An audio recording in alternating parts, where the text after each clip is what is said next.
Good morning, everyone. Welcome to the class. Dear all, in this session we will discuss alphabet, word, letter, and sentence. Dear students, before starting the session, first of all, I would like to say thanks to all of you because you all are interested in learning English. Therefore, you joined my class in Global English classes, and I will teach you English with all aspects, with clear and full explanations. Multilingualism like Hindi, Urdu, as well as English. Dear all, before starting the lesson, I would like to introduce myself. As you know that I am Ziaul Hassan. I am a teacher at Delhi Public School, Parihar, as well as I am director of Global English classes, which is situated at Parwaha Chowk. Before clearing this, I would like to say that regarding my qualification, my educational qualification is MA, as well as I have achieved my 2 years diploma in English language and literature under Haq Education and Research Foundation, Kanpur. Dear all, after completing this course, I joined Sant Ravind Bharati School, which is situated in Patna city at IOC Road. I was there as a teacher. I spent my sometimes there and learned many things regarding my teaching and experience. Just I have qualified CTET as well as I am a trained teacher.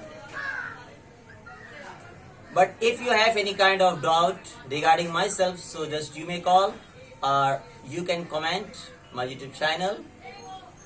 Thanks. Dear all, coming to the point, in this session we will discuss about alphabet. You know alphabet. Alphabet is smallest unit of any language. Alphabet, smallest unit of any language. I think that you are not comfortable in English because you are in beginning. So I would like to speak in Hindi to make you understand. I will try to make you understand in Hindi and English, Urdu, as well as in your mother tongue, whatever you feel in your area.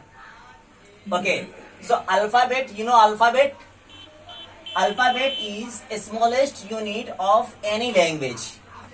किसी भी भाषा की, किसी भी जबान की जो सबसे छोटी इकाई होती है उसको हम अल्फाबेट कहते हैं. समझ गए? In Hindi, as you know that alphabet is ka, kha, ga, etc. In Urdu, alphabet is alif, ba, ta, sa, jim, whatever.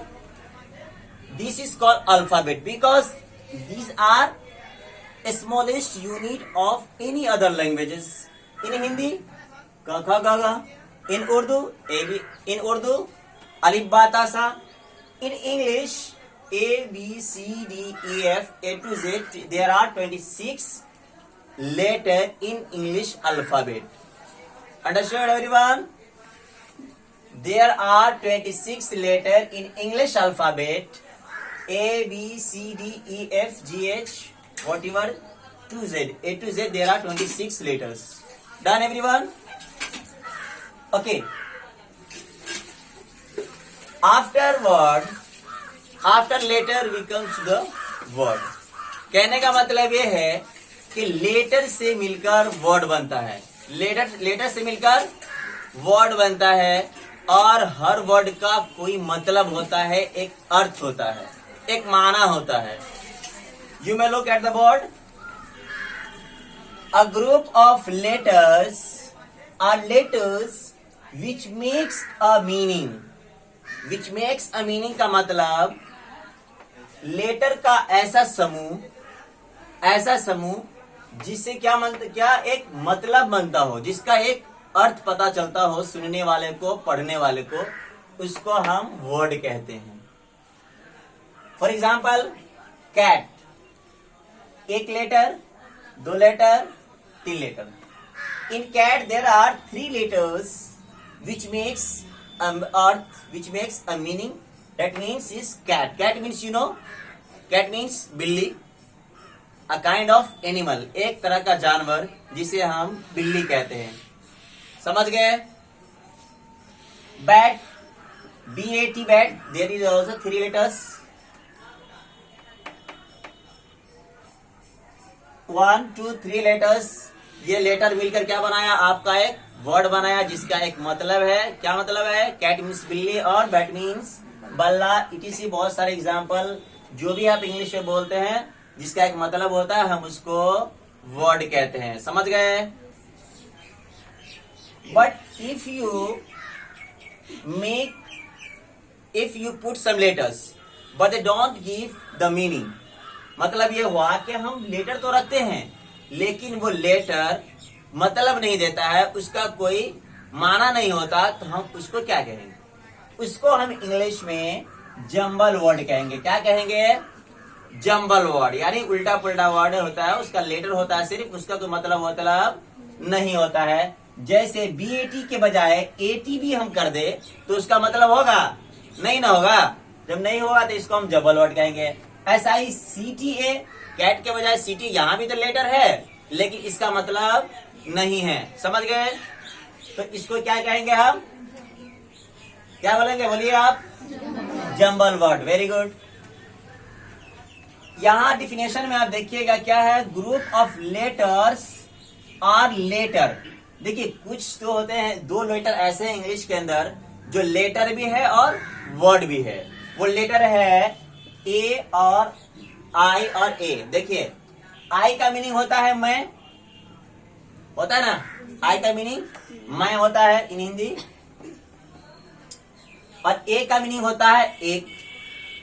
लेकिन जब A का प्रोनाउंसिएशन हम सेंटेंस में करेंगे तो आ करेंगे. जैसे a cat, a bat, a rat, a boy, तो वहां पर वो एक का मीनिंग देगा, एक का अर्थ वो बताएगा. समझ गए? तो ये एज और आई और ए जो है वो लेटर भी है और वर्ड भी है. जब ये अल्फाबेट के अंदर होगा तो इसको हम लेटर कहेंगे, जब एक सेंटेंस के अंदर यूज होगा तो उस वक्त हम इसको वर्ड कहेंगे. Understood everyone? ओके.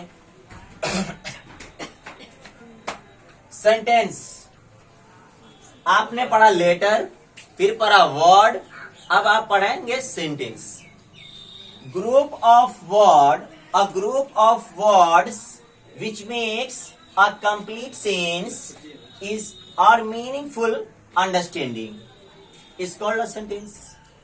मतलब क्या हुआ कि शब्दों का, शब्द इन हिंदी, शब्दों का ऐसा समूह जिससे पूरा मतलब का पता चलता हो या सुनने वाले को पूरी अंडरस्टैंडिंग हो रही हो, वो सुनकर आपकी बातों को पूरा समझ रहा हो, हम उसको सेंटेंस कहेंगे. For example, I am going to the market. Just I speak, I am going to the market.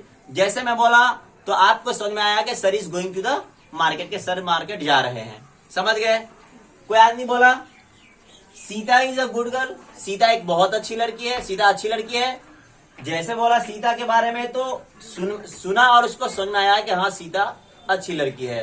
अगर फुल मीनिंग नहीं देता तो सुनने वालों को मतलब का पता चलता नहीं चलता. तो जहां पे ग्रुप ऑफ वर्ड्स पूरा मतलब देता हो उसको हम सेंटेंस कहेंगे, और जहां पे वो पूरा मीनिंग नहीं दे रहा उसको हम फ्रेज कहते हैं. Clear everyone? Okay, coming to the next point. Next point है हमारा पैराग्राफ. पैराग्राफ क्या होता है? ये सेंटेंसों का ग्रुप होता है. जैसे वर्ड होता है आपका लेटरों का ग्रुप, और लेटरों के ग्रुप से मिलकर क्या बनता है? आपका सेंटेंस बनता है, और सेंटेंसों से मिलकर क्या बनता है? आपका पैराग्राफ बनता है. पैराग्राफ में आप कोई किसी भी तरह का स्टोरी लिखते हैं, there is a boy named Raju Ahmed, किसी का नाम लेकर आप उसके बारे में कहानी लिखते हैं, तो जो कहानियां होती है वो 2, 3, 4 पैराग्राफ से मिलकर बनती है.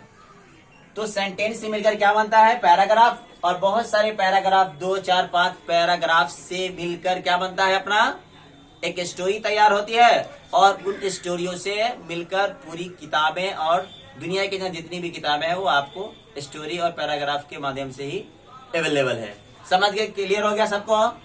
If you have any kind of doubt so just you may contact me and you may call me and you can join the WhatsApp 960568018.